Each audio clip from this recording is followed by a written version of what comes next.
Locked On Kentucky, your daily podcast on the Kentucky Wildcats. Part of the Locked On Podcast Network, your team every day.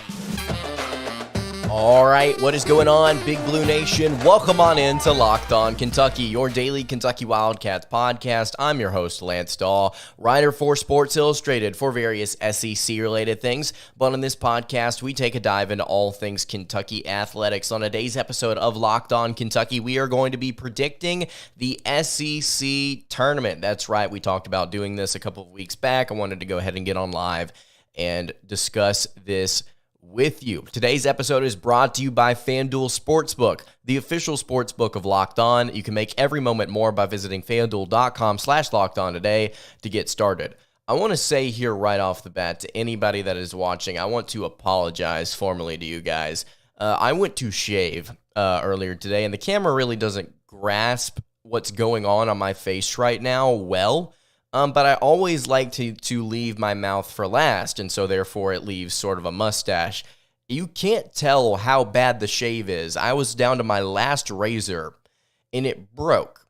I don't mean like the razor broke. I mean like the handle to actually put it on, like the part where it snaps in just broke. So I am left with what looks like a caterpillar on my lip, and I gotta say I'm not a fan of it. You shouldn't be either. So yeah, just wanted to say that right off the bat in case you were wondering if I willingly did this to my face. So let's go ahead and get into it. SEC basketball tournament. We talked about this on yesterday's show. If I'm not mistaken, talked about how the Wildcats, I do like their draw as a 3 seed heading into Nashville. I'm sure some of you are already there. If you're watching from Nashville, go ahead and give me a shout out. Would appreciate it if you left a comment. Let me know where you're at. But yeah, Kentucky taking on what should be Vanderbilt in the second round, in the quarterfinals of this tournament, would be taking on most likely the Aggies of Texas A&M in the semis. But we're predicting this tournament today. We're going to be walking through it. If you've got thoughts on these matchups today, you can leave a comment as well. I already see some of you guys trickling in. Some interesting comments from Joe. On the live today. If you're listening on podcast, by the way, I will do my best to describe what is going on today's episode as well. So starting from the top, I want to work my way from the first round, which is happening later on tonight, all the way up to the SEC championship game on Sunday, March 12th. Number 13, Ole Miss takes on the 12 seed South Carolina in the first round of the SEC tournament. I believe the Rebels are favored by 7 in this one, if I'm not mistaken. South Carolina playing with a 5-star in Gigi Jackson, first year for their head coach there. Ole Miss kind of playing desperate, I guess as you could say. They're playing desperate right now. They don't have anything to lose. After Kermit Davis was fired at a really weird time, by the way, the Rebels are probably looking to just play their heart out in this one. Or not. Maybe they've given up. Maybe they're just ready to move on to next season. I don't know. I would take Ole Miss in this one. I would feel pretty comfortable with that. We've seen how South Carolina's been playing basketball as of late. Really took it to Alabama and was not able to seal the deal in overtime. Their last win was actually the last game of the season against Georgia. Went on a 3-game losing streak there before that victory over the Bulldogs, which, by the way, Georgia has just been sliding as the year has gone on, just kind of falling off. So I think I would feel comfortable taking Ole Miss here. Again, they're not playing like elite basketball right now, but I do think that the Rebels are on a similar trajectory as South Carolina, the fact that they just lost a lot of games to lose the season. Ole Miss won the first matchup against South Carolina, 70-58 on the road, and then they lost by 3 at home. So this could be a toss-up. I don't really care because what they face in the second round is probably going to be somewhat of a buzzsaw. You've got Tennessee in the second round, by the way, there. Number 14, LSU versus number 11, Georgia. This game should probably happen at about 8:30 tonight. Really interesting that the LSU Tigers finished dead last in the SEC under new head coach Mac Mahan. Mac Mahan. I'm really, really perplexed with the way that the LSU Tigers started this year and then finished it. They started the year off 12-1 and had a couple of pretty decent wins in there. Overall, just a very weak non-conference slate, though. Their one good game was against Kansas State. They ended up losing that game by 2 at a neutral site. We've seen what Kansas State has gone on to do this season, one of the better teams in the Big 12 Conference. I believe they finished 4th in the Big 12 standings. Might have been 3rd. But you look at the you look at the Tigers right now. Just not a lot of offense. It's just point blank. They can't really finish at the rim. They've got a couple of guards that, there was quite a bit expected out of them in terms of what they were doing transferring into LSU. Justice Hill from Murray State. KJ Williams, a forward from Murray State. He was expected to be good this year. An Illinois transfer for Adam Miller, who I believe sat out last year after getting hurt right before the season started. He's been not great this year either. One of the least efficient players on offense on this team in terms of people that actually have a legitimate spot in this rotation. Justice Williams was a transfer from Murray State. Trey Hannibal was a transfer from the Racers. I mean, this team just couldn't put it together in the league. I'm very confused by the way that LSU just kind of rode out this season. They're taking on Georgia, who, like I mentioned a second ago, has been kind of falling apart as of late. They finished the year losing 5 straight after beating Kentucky and LSU in back-to-back games.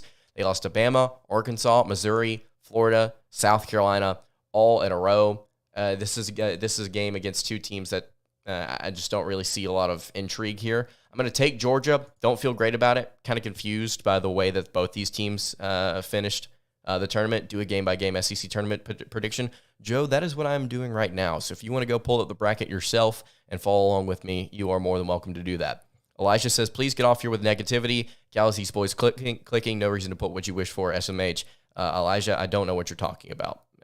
And Joe also points out that they lost to Vanderbilt on senior night. I also pointed out in the only episode I talked about that Vanderbilt loss that I thought everything was going to be okay and that they would be okay against Arkansas. I didn't predict a win, but I thought that it would be very exciting if the Wildcats were able to do so. So, Elijah, I have no idea where you got that. You look at these matchups in the second round with Georgia, I think, beating LSU, Ole Miss beating South Carolina, starting at the top here at noon. This game looks like it may be fun to an outsider, to an observer who doesn't know the injury report for these 2 teams. But Florida without Colin Castleton is not Florida. And he's hurt. And Mississippi State, while they don't shoot well at all, I can't take the Gators to win this one. I just simply can't. Their backup for forwards and centers that have kind of been rotating in for them have not been great. They've just been kind of They can't really defend well. What Tolu Smith does in this game for Mississippi State should be interesting. I'm not saying that he's going to dominate, but on paper, it looks like a bad matchup for Florida, especially considering the fact that their guards, while they do chuck up a lot of threes, they don't hit them at a particularly high rate. Mississippi State is one of the worst three-point shooting teams in the nation, but I don't know if that's going to bog them down against a team that has lost their one offensive centerpiece that really made them go. So I'm going to take Mississippi State to move on into the quarterfinals. Oh, Elijah says not you. Okay, my bad, Elijah. My bad. I misread the situation there. Tennessee will be taking on Ole Miss in the second round, at least I believe. I think the Tennessee Volunteers win this one. I think Tennessee's probably going to take advantage of some of the inefficiencies Ole Miss has on offense. They're not the healthiest team either this year. The Rebs aren't. Zakai Ziegler, talking about health, Zakai Ziegler not being healthy for this tournament, for Tennessee in the postseason period, is going to be really interesting to see how the Vols handle it, because he wasn't just their best defender. He was their best ball handler. I think he was their best distributor. He was one of the most aware players on that team, and they've got a lot of really solid high IQ basketball players on that squad. Tennessee falling to 5 this year is kind of surprising, but man, without Ziegler, I think they get this win against Ole Miss, and I'm not quite sure how much further they get after that. Arkansas and Auburn, the 7 and 10 seed. Very interesting. Really appreciate questioning and everything, by the way, in the chat popping in. Really interesting matchup. Auburn won this game the first time around. It was early in the season. Arkansas a little bit different of an animal now that they've got Nick Smith on their team. As we saw for Kentucky, Nick Smith wasn't that big of a problem. He took a lot of shots, but he was very inefficient in the way that he played. And Arkansas, as we know, has struggled to defend the rim at times, and they've hit kind of a slump here to end the year. They've lost, they've lost 5 out of the last 7 games to end the season after starting 17-7. They are now 19-12. They lost to Alabama, Tennessee, and Kentucky in back-to-back games. Really tough slate.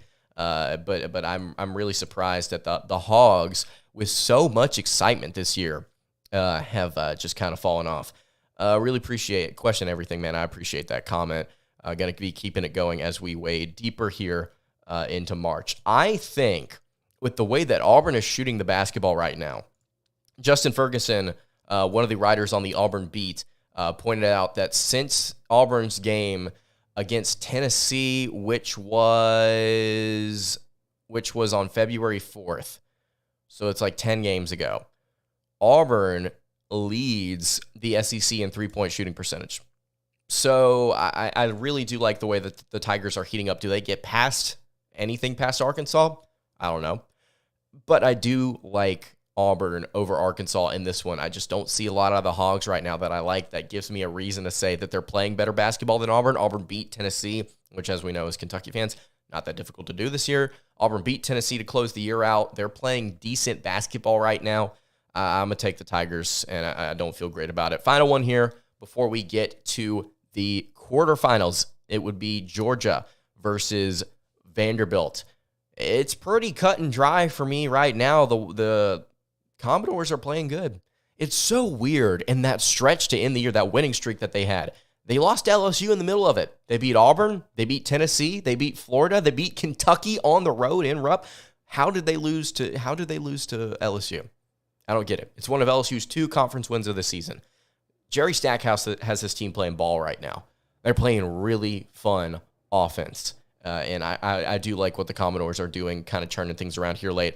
I'm going to take them over Georgia in this one.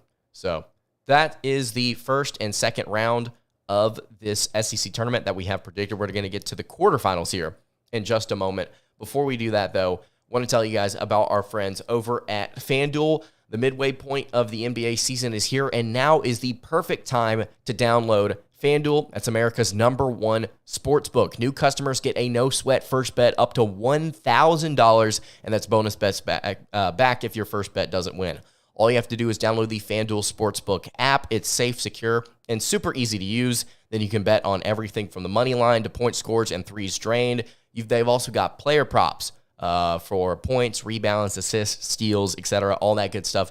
And there's so many more exclusive bets on top of that. Plus, FanDuel even lets you combine your bets for a bigger chance at a bigger payout with a same-game parlay. So, don't miss the chance to get your no-sweat first bet up to $1,000 in bonus bets when you go to FanDuel.com/lockedon. That's FanDuel.com/lockedon to learn more. You can make every moment more with FanDuel, an official sports betting partner of the NBA. All right, continuing along here on the Wednesday edition of Locked On Kentucky. Lance Dawe hanging out here with you. Really appreciate everybody in chat going through the SEC tournament. Please ignore the poor attempt at a mustache on my face. This was not intentional. I explained that at the beginning of the live. We will be taking care of this shortly, but not before we finish our SEC bracket predictions. Dadgummit, by the way, if you're watching on podcast, really appreciate you as well. If you would leave a review. I've not seen any reviews on Apple recently, but I have seen them on Spotify. Really appreciate you guys. Also, there's this new feature now on Spotify where you can comment and give your thoughts on an episode. Do that. I would love for your feedback there as well. The quarterfinals, we've got Bama versus Mississippi State. We've got Missouri versus Tennessee. We've got Auburn versus A&M. And then we've got Vanderbilt versus Kentucky. No major upsets so far. I mean, the 13 seed over the 12 and then the 9 over the 8. I'm not going to lie to you. I'm not going to pick upsets just to pick upsets in this. I'm going to tell you who I think is going to win. And if somebody gets upset, they get upset. I'm not going to be sitting here trying to predict something that's not easy to just come across and predict. I mean, it's really difficult to come out and say, oh, well, I think this team's going to beat this team and then turn around and be like, well, I think this team's going to beat this team because they're just all of a sudden, although Mississippi State's the worst three-point shooting team in the conference, they're going to go 8 of 10 against Alabama from 3, and they're going to beat them by 30. Like it's not realistic to predict that. There's nothing that indicates that that's going to happen, or at least it's likely to happen. We'll talk about that matchup first. The Bulldogs against the Crimson Tide in the quarterfinals of the SEC tournament. Like I mentioned, Alabama, a machine. Mississippi State, like I said a second ago, offensively inefficient from outside the arc. What Alabama does protecting the rim in this game is going to help them win this one. I think they're going to win it.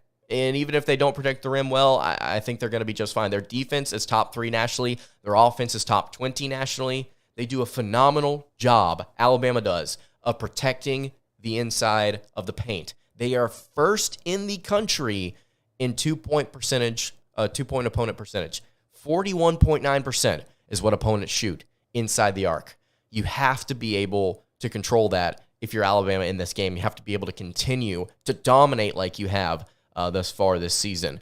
You look at guys like Noah Clowney and Charles Bediako being your 2 guys there. Nick Pringle is somebody that's kind of looked good in blowouts, but is just kind of been a rotational piece in the back for Kentucky basketball so far this year. So not quite sure what he would do defensively in this game, because I'm not sure if he's going to be able to rotate in a lot. But yeah, I'm taking the Crimson Tide.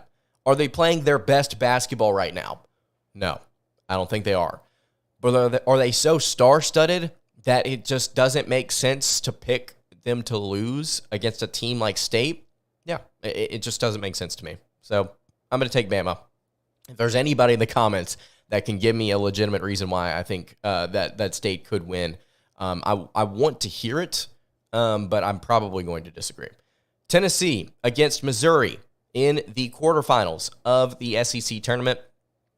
This is one that's going to be on ESPN, just like that Bama State game as well. You look at what Missouri is doing to end the year. First year under, I believe it's the first season under new head coach Dennis Gates. It is. They won 4 straight. They lost to Auburn. They lost to Texas A&M, 2 of the better teams in this league. Then they beat Mississippi State, Georgia, LSU, Mississippi. That 4-game stretch there, it's nice, albeit, though, against pretty weak competition in this conference. They're getting it done, though. They're one of the most exciting teams on offense to watch this season. One of the most efficient from inside the arc in the country. I really, really like some of the players on this team. Kobe Brown, Demoy Hodge, DeAndre Golston, Sean East, Nick Honor. Isaiah Mosley is somebody that's not been able to really perform for them so far this season because he's been hurt. It's a shame that we haven't gotten to see him because he was out the gates. I mean, he was out the gates swinging for the Tigers.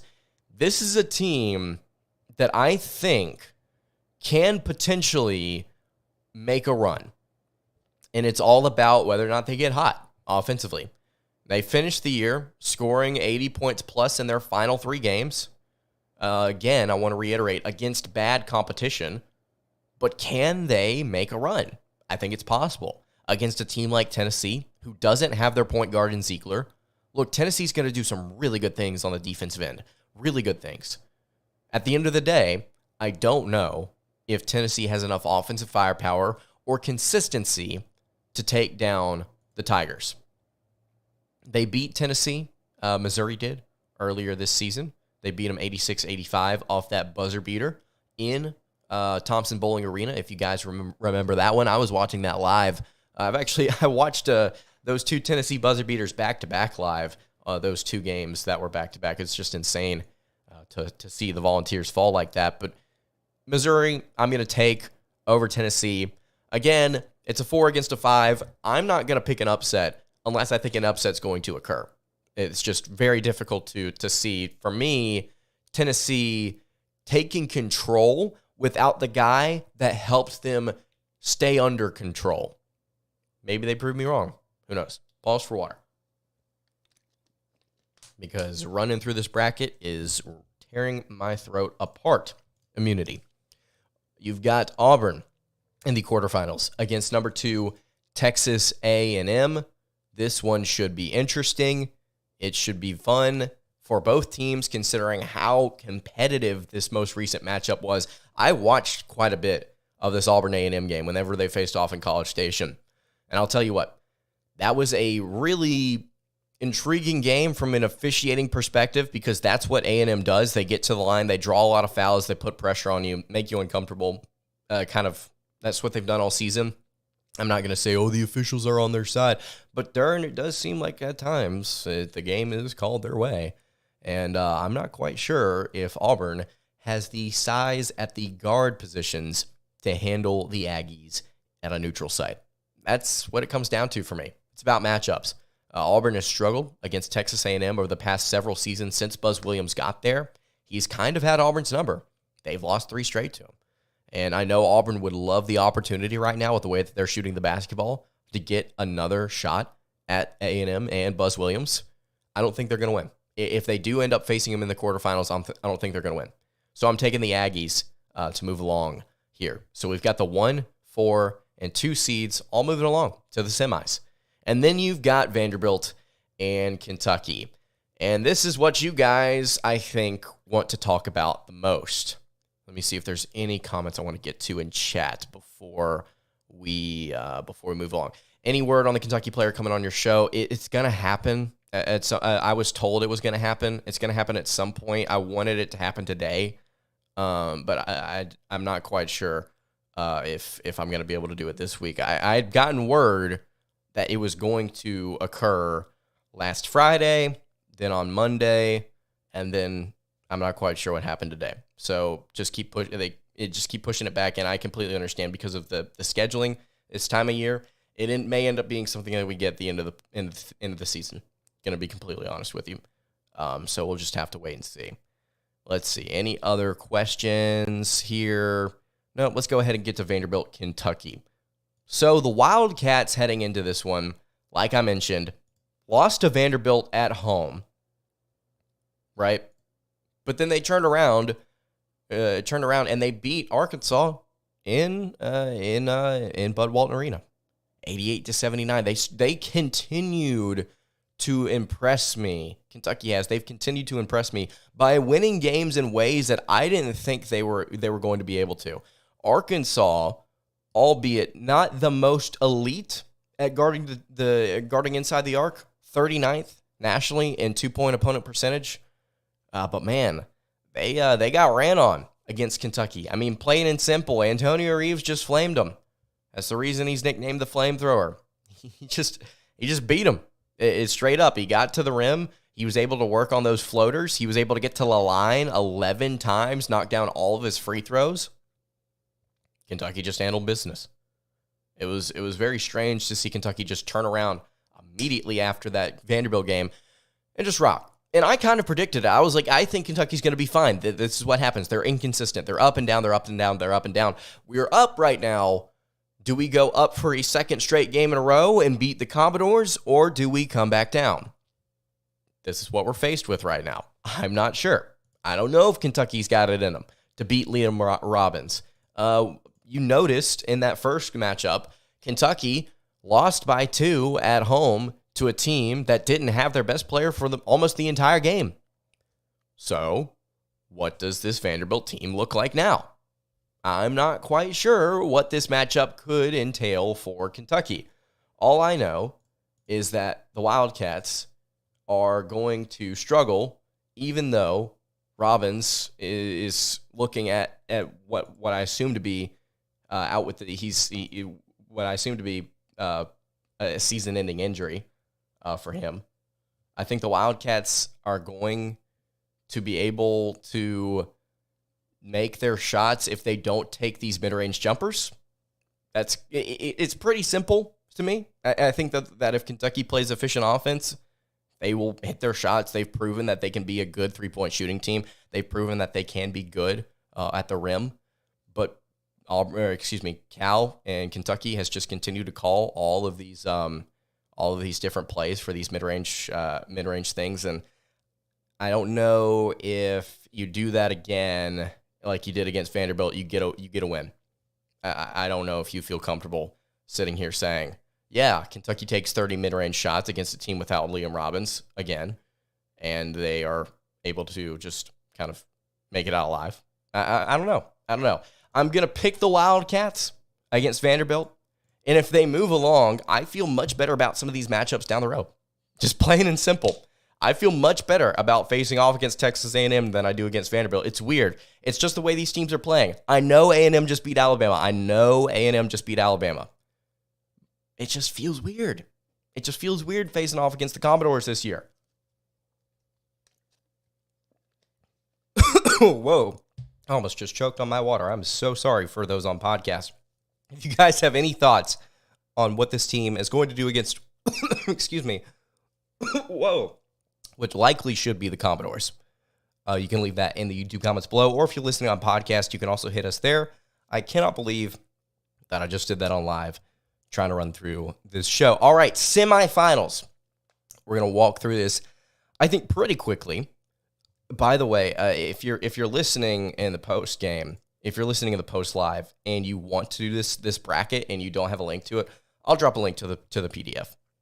Vandy isn't good; they're just better than what they've been. So that means they're good, right? They're playing good right now. They're playing good basketball. They're on a pretty decent winning streak. They won a good chunk out of their last game, 10 games or so. I mean, they're shooting the basketball well. I agree with you. They're not the most talented team in the world. Liam Robbins is gone, but they don't need Robbins to play well. So I'm not quite sure. I'm not quite sure if I feel phenomenal about that matchup against Vanderbilt. It's just weird. You've got Alabama facing off against Missouri in the semifinals. I want to pick Missouri so bad. I want to pick Missouri so bad in this game, but I can't bring myself to do it. Straight up, I just have a difficult time taking Alabama's star power and choosing it over some of these some of these mid-major transfers. Some of these mid-major transfers from Missouri that have played well, very well in Dennis Gates' system. Do they get a win over Bama in a neutral field? They can. I think it's going to be close. But I don't know if they're able to pull it off. Not quite sure. So I will be taking the Crimson Tide to make it to the SEC championship game. Piper asks, how many teams from the SEC make the tournament? Right now, ESPN currently has 8 SEC teams making the tournament. You've got Auburn, Missouri, Kentucky, Mississippi State, Alabama, Arkansas, Tennessee. Who am I missing here? There's an 8th. Oh, and Texas A&M. How did I forget them? You've got those 8 teams right now projected to make the field. So you're looking at a decent chunk, over half the conference making it. This is the second most, by the way, out of any conference right now, at least according to Joe Lunardi. Is he the greatest bracketologist out there? No, but I think it's a pretty decent metric to go off of. By the way, just very random thought. Kentucky right now has bounced up to the 5 seed line in Lunardi's latest bracketology. If you look at Bracket Matrix, Kentucky has an average seed of 6.02. A few spots have them at 5. A couple have them at 7, but the majority right now still have them at 6. Quite a bit of places don't have their bracketology updated. Like Valley doesn't have theirs updated right now. The Athletic doesn't have theirs. ACC doesn't have theirs. Fox doesn't have theirs right now. So we'll just have to see where Kentucky really is heading into tomorrow's game, actually, technically. So I'm not quite sure what bracketologists are going to make of the Wildcats as a 5 or a 6. We talked about it on yesterday's show. If you want to go watch it, I explained my thoughts on why I thought maybe Kentucky is better as a 6 than a 5, just simply because of the way you face off against everybody but the 1 seed beforehand. I think numbers back it up. The further you get away from a 1 seed, the better. So I think that Kentucky taking on Texas A&M in the semifinals, it's going to be tough. This Aggie team has a lot of different guards that are solid for them. They don't have an elite front court presence. Julius Marble, the transfer from Michigan State, is good. I would argue his mustache is significantly better than the one that I have on my face right now. But does Texas A&M have the ability, if Cason Wallace is healthy, to shut down both Wallace and Antonio Reeves? If Sahvir Wheeler is back, if Kentucky's healthy, that's the question I guess we want to get to here today. If Kentucky's healthy, Does A&M have enough power to shut down the Wildcats if they're playing the way that they are right now? Getting out in transition, getting to the rim, getting to the foul line. That may be the biggest question in this game. A&M, really good at getting to the foul line. Does Kentucky do it as well as the Aggies do in this one? And if so, can Kentucky continue their streak of decent foul shooting? I mean, against Arkansas, they were at 78% from the foul line. They took 40, I'm so sorry. Whoa, way off. They took 33 free throw attempts. Joe says 6, Kentucky, Arkansas, Mississippi State, Texas A&M, and Alabama. Auburn's in the field right now, Joe. I think Auburn's making the field after they got that third quad one win over Tennessee last Saturday. At least I think. Maybe wrong on that, but pretty confident in at least 7 teams making it. So A&M, while they are a valiant opponent, and they could end up beating Kentucky by 40. I'm not saying that just because I'm predicting a Kentucky win, I'm not saying that it's not possible that the Aggies go out there and just play well and just beat them, and they just have enough good shooting, and they're able to get to the rim as much as Kentucky does, and I see a lot of scoring in this game, I guess is what I'm trying to get at. And any team could take it. Either team could take it. But I'm taking the Wildcats. And then you got the championship. I kind of don't want to predict this. Because if it's the Crimson Tide against Kentucky, you start to get flashbacks to what happened last game, right? You start to remember what happened in that first matchup with Kentucky kind of keeping it close and then just absolutely falling apart in the second half. It was a brutal, brutal game with Antonio Reeves playing well, by the way. Antonio Reeves, if I'm not mistaken, had 20 points off the bench. Kentucky shot 30% in that game. 30. I would not have a whole lot of confidence in the Wildcats. The only thing that I think would potentially give them an edge is what we've talked about for what feels like a month. The mental side of the game is important for Kentucky. I don't want to say that they're fragile, but again, like I mentioned, they're up and down. And when they're up, their mental confidence is through the roof. And you saw it against Auburn, and you saw it against Arkansas. Right now, this team is playing with confidence. Can they somehow manage to dig that up once more against a team like Alabama, who I can only assume Kentucky will be hungry to beat? I think that's a question we have to ask. Where does Kentucky's mental confidence land if they do make it to the SEC championship game? Where does it land? And how does it affect their game against Alabama? I would take the Crimson Tide to win. If you ask me right now, I'd take them to win. I want to see how Kentucky plays in the SEC tournament before they get to that matchup. But this one could go either way. But, man, Bama is just so deep on the roster.